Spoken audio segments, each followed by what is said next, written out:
नमस्कार, सुबह लक्ष्मी में आप सभी का स्वागत है। मैं हूं हर्षदा सावंत। सबसे पहले देखते हैं आज की बड़ी खबरें। बेहतर हाउसिंग आंकड़ों के दम पर अमेरिकी बाजार करीब 1% तक चढ़े। एशिया में हालांकि मिली जुली शुरुआत। जापान का बाजार हरे निशान में, लेकिन शंघाई कोरिया के बाजार में हल्की गिरावट। मांग गिरने की आशंका से कच्चा तेल करीब 1.5% टूटा। नाइमेक्स क्रूड $42 के नीचे, डॉलर के मुकाबले रुपया भी 2 साल के निचले स्तर पर। रबर और कॉफी कंपनियों में 100% विदेशी निवेश को मिल सकती है मंजूरी। DIPP ने तैयार किया नोट। CNBC आवाज की एक्सक्लूसिव खबर। आपको भी खुशी होगी जान करके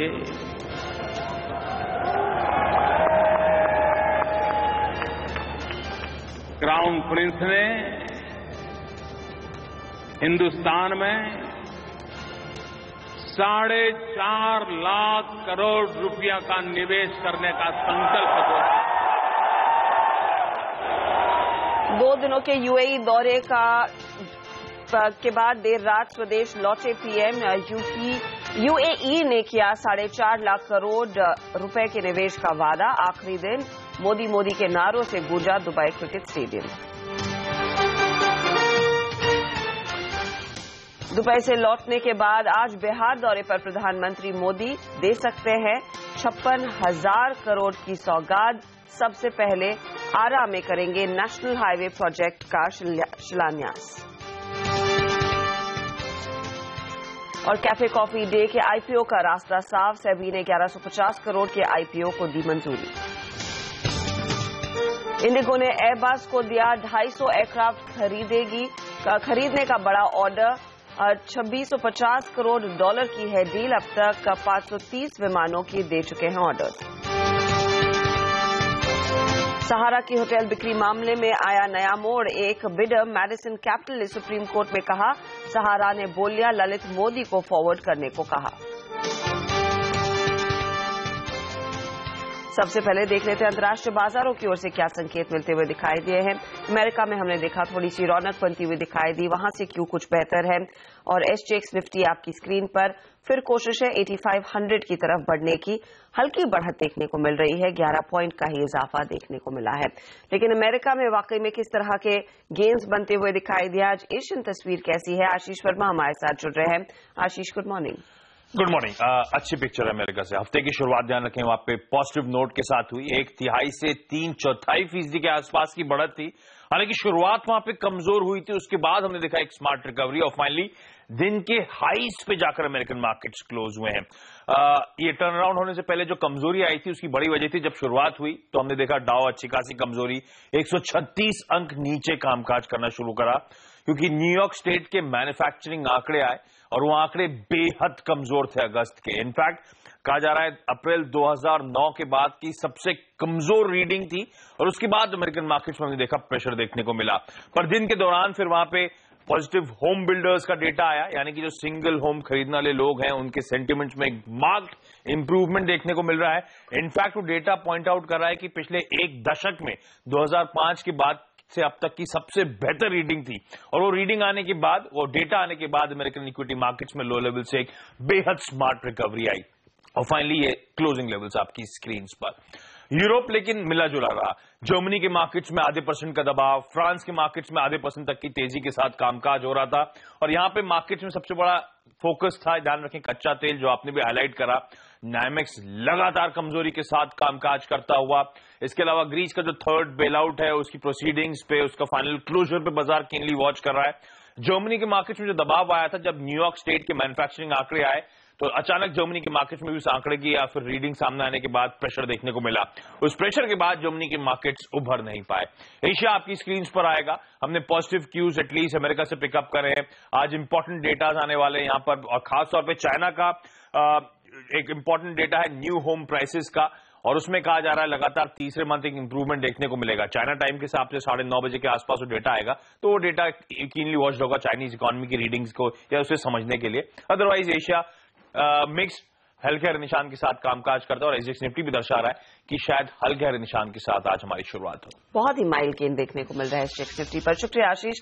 हमारे साथ है अनिल सिंघवी, सीएनबीसी आवाज के मार्केट एडिटर। अनिल, कल कुछ मुनाफा वसूली के घेरे में मार्केट था और आखिर में सेंसेक्स लगभग 190 पॉइंट टूटा। निफ्टी में भी आप देखिए ऊपरी लेवल्स पर भारी भरकम मुनाफा वसूली देखने को मिली और 40 अंकों की गिरावट।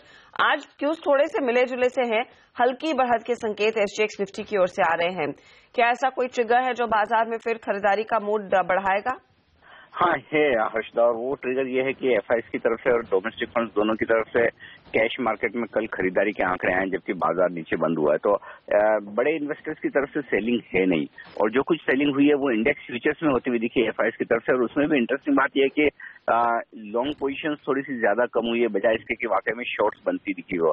तो इंडेक्स फ्यूचर्स में 600 करोड़ की सेलिंग हुई है, लेकिन उसके सामने लगभग 400 करोड़ की खरीदारी डोमेस्टिक फंड और एफआईएस ने मिलकर की। तो फ्लोज अभी भी नेगेटिव साइड पर ज्यादा नहीं है, वो एक थोड़ा सा सपोर्ट वाली बात हो सकती है। तो ऐसा लग रहा है कि बाजार थोड़ा सा इन लेवल्स के आसपास वक्त बिताना चाहता है और थोड़े से आपको कंसोलिडेशन वाला माहौल बाजार में देखने को मिल सकता है। तो मैं उम्मीद कर रहा हूँ लोअर साइड पर 8,400, 8,425 वो लेवल है जहां पर बाजार सपोर्ट लेने की कोशिश करेगा, और ऊपर की तरफ पहले आज के लिए 8,500 का लेवल अहम होगा।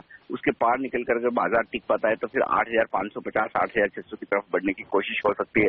तो स्टॉक स्पेसिफिक एक्शन बाजार में ज्यादा नजर आ रहा है। मिड कैप और स्मॉल कैप शेयर में अब भी मोमेंटम बरकरार है। तो ब्रॉडर मार्केट में ऐसा नहीं कि मंदी का माहौल है, तो बहुत ज्यादा तेजी का सोचना है, बहुत ज्यादा मंदी का सोचना है शायद थोड़ा सा गलत हो सकता है। कुछ और वक्त या कुछ और ट्रिगर्स की बाजार को जरूरत है, लेकिन फिलहाल आज जो ट्रिगर दिख रहे हैं वो पॉजिटिव साइड पर ज्यादा है बजाय नेगेटिव साइड पे। और क्रूड भी अगर आप देखें तो थोड़ा सा नीचे आते हुए दिखा है, मानसून की प्रोग्रेस होती दिख रही है। तो मुझे लगता है थोड़ी रिकवरी की उम्मीद आप कर सकते हैं, लेकिन 8,550 ऊपर और 8,400, 8,425 नीचे की तरफ ये रेंज हो सकती है बाजार के लिए। टेक्निकल ट्रेडर्स के लेवल्स पर फोकस कर रहे हैं जय ठक्कर हमारे साथ है। बताइए जय, निफ्टी के लिए क्या स्ट्रैटेजी आज? अशोक, ओवरऑल मेरी बाय करने की राय रहेगी इस लेवल्स पर। मेरा यह मानना है कि जो हिसाब से निफ्टी में एक नीचे के लेवल से एक अच्छी हमें रिकवरी देखने मिली, कल के ट्रेडिंग सेशन में भी इतनी शार्प सेल ऑफ देखने के बाद एक अच्छी पॉजिटिव रिकवरी देखने मिली थी कल बाजार में। तो मेरा ये मानना है हर्षदा कि ऑन द लोअर साइड एक बहुत ही क्रूशियल सपोर्ट है 8380 का। जब तक वो पोजिशनली 8380 के नीचे निफ्टी ट्रेड नहीं करता, आई थिंक पॉजिटिव बायस के साथ ही ट्रेड करना चाहिए। उसको बाय कर on the upside 8570 initial target रहेगा, और 8570 के ऊपर जैसे अनिल जी भी अभी बता रहे थे 8600 का टारगेट बन रहा है। तो ये रणनीति रहनी चाहिए। 86 के ऊपर ही ये पूरी रेंज में से ब्रेकआउट हमें देखने मिल सकता है। Till then it can continue to trade in this range. और किन स्टॉक्स पर आप फोकस करना चाहेंगे आज?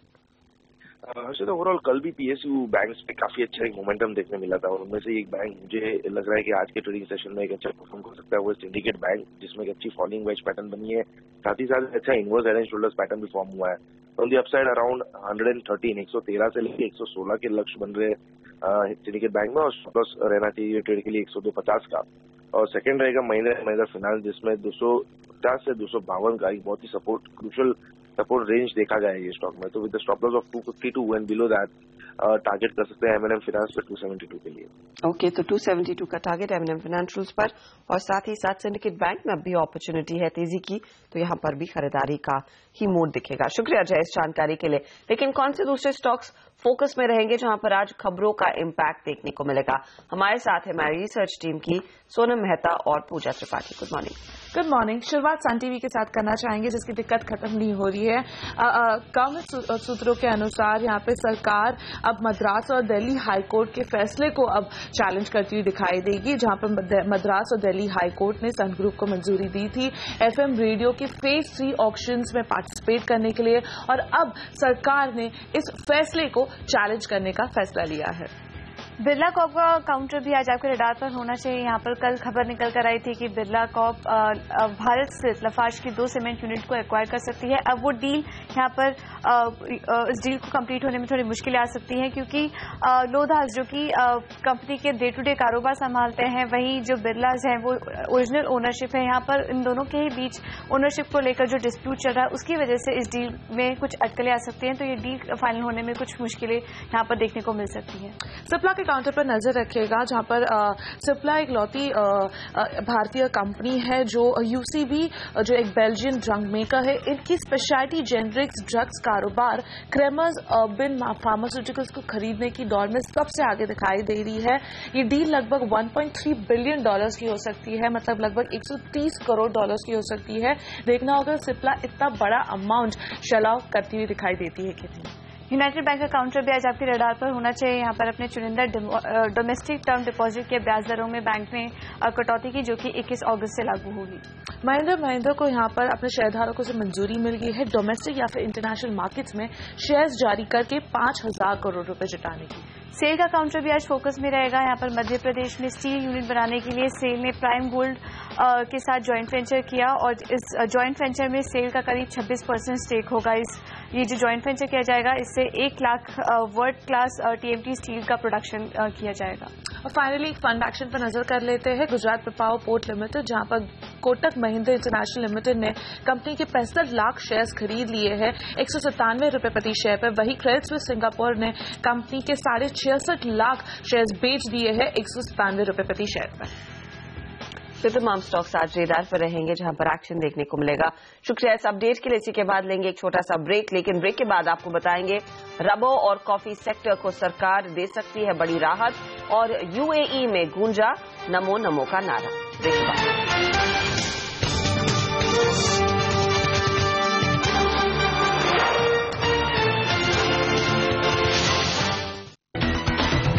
हफ्ते के पहले दिन कल भारतीय बाजारों ने दिखा जबरदस्त उतार चढ़ाव और बैंक निफ्टी ने संभालने की कोशिश की बाजार को, लेकिन फाइनली 8,500 के नीचे हुए हम बंद। मिड कैप शेयरों में तेजी है और दिग्गज है कमजोर। रुपए की कमजोरी बना रही है बाजार पर दबाव। ढेर सारे फैक्टर्स हैं ग्लोबल लेवल पर भी और लोकल भी। ऐसे में क्या 8,400 को होल्ड कर पाएगा निफ्टी या 8,550 के पार निकलेगा? बड़ा सवाल है। क्या हो बाजार में आपकी रणनीति और इस उतार चढ़ाव भरे माहौल में क्या करें आप, इस पर होगा हमारा खास फोकस। मार्केट काउंटडाउन में अब से कुछ देर में ठीक 8 बजे। आप देख रहे हैं सुबह लक्ष्मी CNBC आवाज पर और अब एक एक्सक्लूसिव खबर आपके सामने रखते हैं। हमें मिली जानकारी के मुताबिक तमाम सेक्टर में विदेशी निवेश का रास्ता खोलने के बाद अब सरकार रबर और कॉफी सेक्टर में विदेशी निवेश का रास्ता खोलने की तैयारी कर रही है। ज्यादा डिटेल्स ले लेते हैं हमारे दिल्ली ब्यूरो चीफ लक्ष्मण रॉय के साथ। लक्ष्मण जी बिल्कुल, सरकार को ऐसा लगता है कि रबर और कॉफी के प्रोडक्शन को लेकर के प्लांटेशन की बात हो या फिर प्रोसेसिंग की बात हो, इनमें अगर विदेशी निवेश का रास्ता खोला जाता है तो काफी ज्यादा संख्या में विदेशी निवेश भी आएंगे और साथ ही साथ इस सेक्टर को काफी बढ़ावा भी मिलेगा। और शायद यही वजह है कि इन सब के लिए जो नोडल डिपार्टमेंट है, department of industrial policy and promotion यानी DIPP, उसने एक प्रस्ताव तैयार किया है कि रबर और कॉफी में 100% विदेशी निवेश का रास्ता खोला जाए। 100% विदेशी निवेश का रास्ता खोलने का मतलब ये होगा कि अगर कोई कंपनी रबर का प्लांटेशन करना चाहती है, उसके लिए जमीन खोलना अधिग्रहण करना चाहती है, तो उस कंपनी में 100% FDI की छूट होगी। इसी तरह कोई कंपनी अगर कॉफी के प्लांटेशन के लिए जमीन खरीदना चाहती है, प्लांटेशन करना चाहती है, तो उस कंपनी में भी 100% FDI की छूट होगी। इतना ही नहीं, प्लांटेशन तक ही मामला सीमित नहीं रहने वाला है। दरअसल प्रस्ताव ये कहता है कि अगर प्लांटेशन से आगे बढ़कर कोई कंपनी उसकी प्रोसेसिंग में भाग लेना चाहती है, प्रोसेसिंग का कारोबार करना चाहती है, तो उसके लिए चाहे रबर हो या कॉफी, उसमें भी 100% तक विदेशी निवेश का रास्ता खोला जाए। ये प्रस्ताव तैयार किया गया है। इस प्रस्ताव को संबंधित मंत्रालय के पास भेजा गया है कि इस पर उनकी राय दे। उनकी राय आने के बाद इसे कैबिनेट के पास भेजा जाएगा और कैबिनेट से मंजूरी मिलते ही रबर और कॉफी में 100% विदेशी निवेश का रास्ता खुल जाएगा। फिलहाल सिर्फ 30 सेक्टर में विदेशी निवेश का रास्ता खोला गया है। दरअसल इससे सरकार को जो उम्मीद है वो उम्मीद ये है कि रबर का जो हम लगातार इंपोर्ट करते हैं, उस इंपोर्ट पर निर्भरता कम होगी। अब अभी अगर 2014-15 की बात करें तो 4,42,000 टन रबर का हमने इंपोर्ट किया है, जबकि इससे पहले 3,60,000 टन रबर का इंपोर्ट किया था। यानी काफी ज्यादा बढ़ोतरी देखने को मिल रही है। तो इस इंपोर्ट पर निर्भरता कम होगी, घरेलू बाजार में रबर का उत्पादन बढ़ेगा और इससे जुड़ी हुई जो दूसरी इंडस्ट्री है उसको बढ़ावा मिलेगा। इस तरह कॉफी को लेकर भी सरकार को उम्मीद है कि उसमें विदेशी निवेश आता है, इस सेक्टर को बढ़ावा मिलता है तो कॉफी एक्सपोर्ट को बढ़ावा मिलेगा और अंततः सरकार का फॉरेन एक्सचेंज जो है उसमें बढ़ोतरी होगी। तो यहाँ पर 100% FDI खुलने के रास्ते साफ करती हुई दिखाई दे रही है सरकार। लेकिन देश की सबसे बड़ी coffee chain cafe coffee day के IPO का रास्ता अब साफ हो गया है। कंपनी को सेबी से IPO के लिए मंजूरी मिल गई है। कंपनी IPO के जरिए बाजार से 1150 करोड़ रुपए जुटाएगी। IPO से जुटाए गए पैसे से कंपनी 632 करोड़ का कर्ज चुकाएगी, जबकि बाकी पैसों का इस्तेमाल नए स्टोर्स खोलने, कॉफी बीन रोस्टिंग प्लांट लगाने और वेंडिंग मशीन्स के निर्माण के लिए किया जाएगा।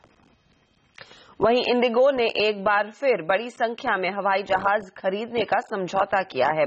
कंपनी ने एयरबस से 250 A320 विमान खरीदने का करार किया है। इस सौदे की कीमत करीब $26.5 अरब है। हालांकि अभी तक डिलीवरी शेड्यूल और सौदे की शर्तों का पता नहीं चल पाया है। इससे पहले इंडिगो ने 2005 में 100 और 2011 में 180 हवाई जहाज का ऑर्डर दिया था। ताजा सौदे को मिलाकर कंपनी कुल 530 विमानों का ऑर्डर दे चुकी है। इंडिगो की तरफ से हमने ये देखा कि अगले 8, 10, 12, 15 साल तक यहाँ पे ये एक ऐसा बिजनेस है जहाँ पे सप्लाई कम और डिमांड ज्यादा है, और उसको देखते हुए फिर हमने सोचा कि ये 100 जहाज तो हमारे खत्म हो गए हैं, 180 जहाज भी शुरू होने वाले हैं। अब ये 250 जहाज उस हमारे जो ग्रोथ प्लान को बढ़ोतरी देगी। अब ये जरूर है कि ये 180 और जो 250 जहाज है, 430 जहाज, ये सारे इंक्रीमेंटल जहाज नहीं होंगे कि हम आज जितने जहाज चला रहे हैं उससे ऊपर 430 जहाज होंगे। इनमें से ऐसे भी जहाज होंगे जो रिप्लेसमेंट जहाज होंगे। और अब बात करते हैं मोदी के UAE दौरे की।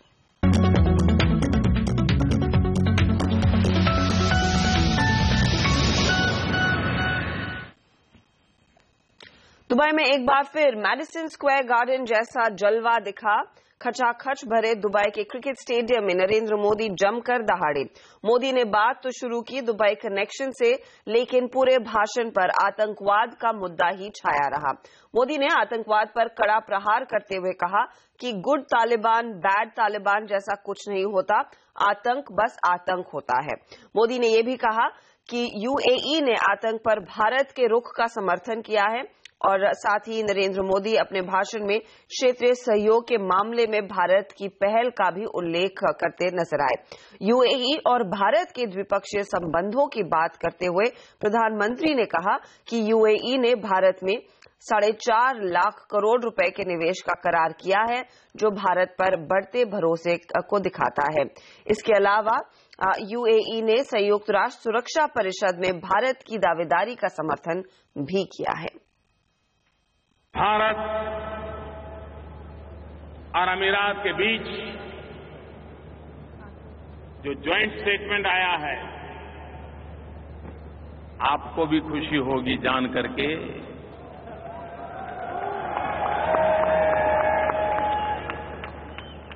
क्राउन प्रिंस ने हिंदुस्तान में 4.5 लाख करोड़ रुपया का निवेश करने का संकल्प किया। यहां पर लेंगे एक छोटा सा ब्रेक, लेकिन ब्रेक के बाद आपको बताएंगे कमोडिटी और करेंसी मार्केट में क्या हो आज की रणनीति। बने रहिए TNBC आवाज के साथ।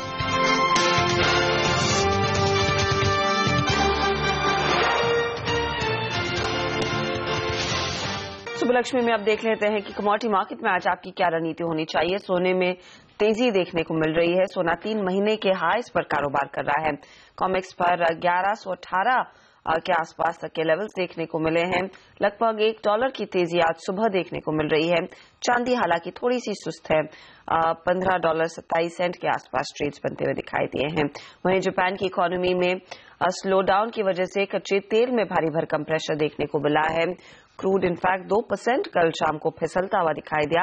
आज सुबह के कारोबार में 48.61 के आसपास ब्रेंट ट्रेड करता हुआ, वहीं $42 के नीचे नाइमेक्स के भाव देखने को मिले हैं।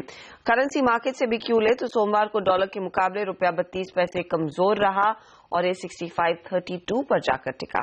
क्या स्ट्रैटेजी आपकी होनी चाहिए आज ट्रेड में? अनुज गुप्ता हमारे साथ हैं। अनुज बताइए, सोने में आज क्या रणनीति हो? पिछले कुछ सत्रों में हमने देखा है हल्की बढ़त देखने को मिल रही है, क्या खरीदारी करने से फायदा मिलेगा? गुड मॉर्निंग हर्षदा जी। अगर हम देखें तो कहीं ना कहीं जो इंडियन रुपीज डेप्रिशिएट हुआ है उसका असर गोल्ड में देखने को मिला है। वहीं देखें तो कहीं ना कहीं जो इकोनॉमिक में चाइना की इकोनॉमिक में एक स्लो डाउन देखने को मिला है, वहां से भी एक पॉजिटिव सपोर्ट गोल्ड को आता हुआ दिखाई दिया। तो मुझे लगता है कि गोल्ड में अभी फिलहाल जब तक इंटरेस्ट रेट नहीं बढ़ते हैं यूएस के, तब तक थोड़ी सी तेजी देखने को मिल सकती है। तो हमारा जो कॉल रहेगा बाय कॉल ही रहेगा।